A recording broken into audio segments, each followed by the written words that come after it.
कांग्रेस रे बढ़िला विभीषण मंतव्य को नहीं कली नुआपड़े जहा हेला ताहा पार्टीर कथा जो माने किछि जानी पारु नाहंती एवं किछि बुझी पारु नाहंती समाने गणमाध्यम रे एमिति मंतव्य दियंती।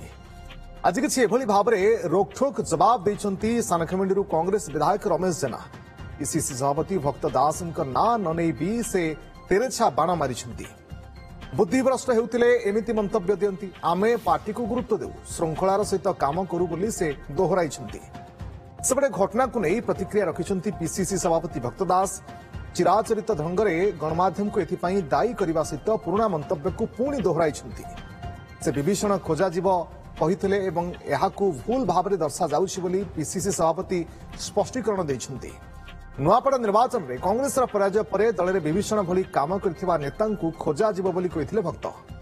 एभली मंतव्य पर किछि दिनर व्यवधान पर पुणी थरे कांग्रेस रे के सृष्टि होइछि।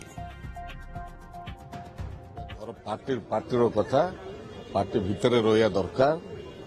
जे बुझी पारु नांती जानि पारु नांती मीडिया रे जो मान बुद्धि भ्रष्ट थाउछि एपरि बयान दियंती। आमे से प्रकार व्यक्ति नुहे। पार्टी की आमे गुरुत्व दिए। पार्टीर कथा गंभीर सहित चिंता करे और गंभीर सहित कार्य करे। जार बुद्धि ज्ञान न थाए से माने ए प्रकार बयान दियंती।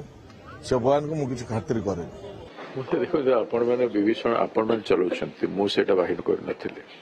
मु आपण मान को कहि दे काहे कि चलाउछंती कोन स्वार्थ अछि आउ ताकू रेगुलरली चलाउछंती। मु बारंबार कहि सारला पर मु प्रदेश कांग्रेस ऑफिस रे आपण समस्त थिले सेथिरे भी कहिथिलु विभीषण खोजा जीवो बोली मु कहिथिले। मु कहूनी जे जहा कहिछि राइट कहिछि सदाबेले बोली करे किंतु जेतेबेले कहा खोला खुली समस्त को कहे मु लुचे की कहबार मोर अभ्यास नाही। मोर तो जदि कहबार थिला मेसेज देबार थिला मु स्ट्रांग मेसेज देथांती कहा विरुद्ध जदि कहबार थिला बेले।